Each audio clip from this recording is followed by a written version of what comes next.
Hi and welcome back to another Rust building tips. Now before we start, I just want to let you know that we're currently running a Rust skin giveaway for the Easter skins. If you want to win the gold egg, join Discord, the link is below. If you want to win one of these skins, you'll be picked randomly from the comments below. All you have to do is count all the eggs, including the egg you see now, and put it in the comments below. Now, the first trick that I'm going to show you is one that I've shown before.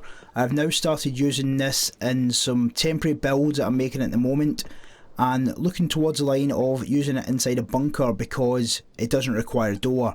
The only downfall is people can fire rockets in and get some sort of spread, splash, and basically destroy that area. However, I'm working on ways and methods of using it. All you have to do is have build priv, put the chair down, transfer straight through the wall into the next section via the ladder. Very handy and useful, one that I'm working on at the moment, as I said, to bring it into some sort of base build. We'll use the chair again in the last trick because we've got something else that it can be used for. Now, in my last video I showed the workbench trick where you can basically get through windows. This is a good trick to have, however, if someone does get a TC, they will be able to do this and get through.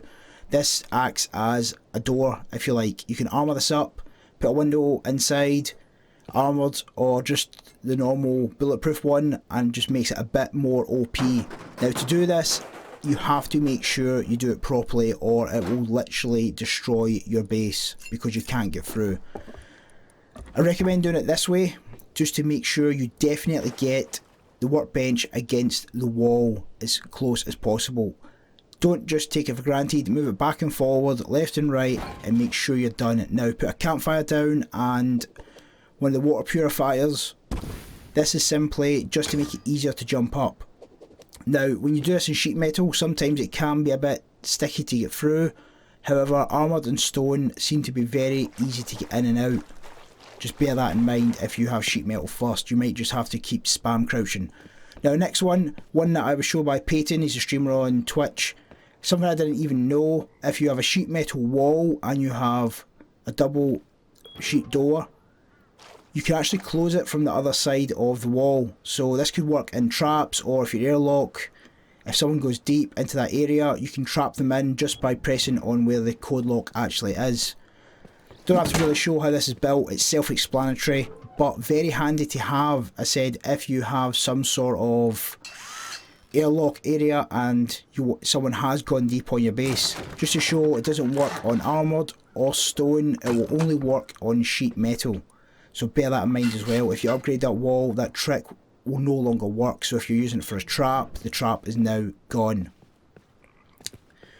Now, moving on to the next one. This is one that I found on randomly on YouTube by a smaller creator called Frosty. I'll put the link below.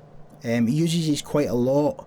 Something I didn't actually think of using. The vending machine has a different size to it when it's rotated, meaning you can actually get into boxes. Can be a bit annoying getting into them, I'm not going to lie, but it does work.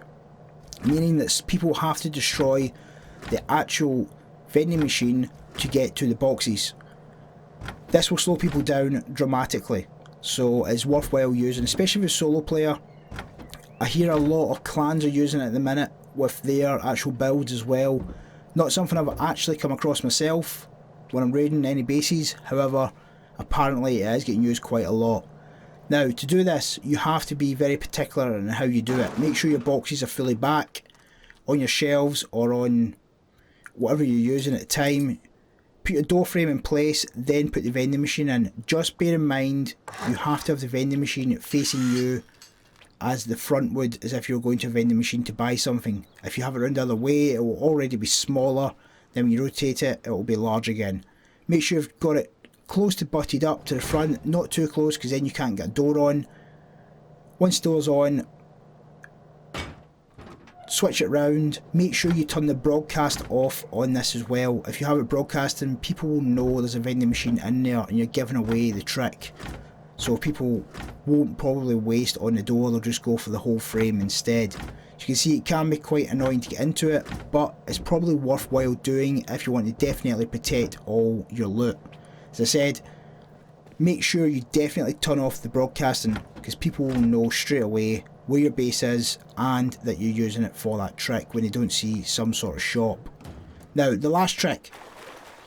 This is something I found on YouTube. Randomly, it came up and suggested. Very small creator. I'll put the link below for that as well. You can actually get inside of large furnaces again. Now this could be quite handy if you are a solo player, you're building in like the wooded area. Using a chair and ladders, you can glitch into the large furnace.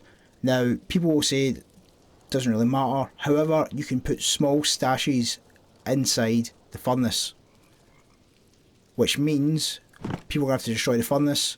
They probably won't know it's in there, and you can hide your loot. You see now, I'll drop in, I'll look down, and I will open the stashes. And to get back out, you simply just walk out. Easy. Very good little trick to have, especially if you are prone to being offlined. Most people probably won't even think of destroying the furnace, or even look at the floor afterwards. Very simple to do. Now to do this, can be quite tricky. You have to make sure you have a rock where you can, 1, put the ladders, and 2, put the furnace so it covers it. Now you see the ladders are in place. Also with the secret stashes, when you place them, make sure they're buried underground first before you place the furnace. Otherwise you can't place the small stashes after the furnace has actually been laid, and second, if they aren't hidden, it won't let you lay the furnace. Make sure the ladder is covered by the furnace fully, or it will pop you outside of the rock. If you mess it up, you can't go back and change it, obviously, because you can't pick up the furnace. So play around with it and make sure it's done correctly. Place your chair down, look into the furnace like I did before, and you'll see it will pop you straight back inside.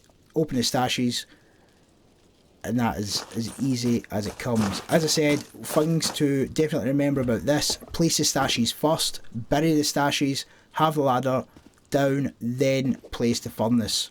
Make sure the ladder is fully covered. So guys, that is my updated tips. As I said, some people might know them, some people might not. Make sure you enter the skin giveaway. The winners will be announced in the next couple of days, and I'll get back to you via notifications in YouTube.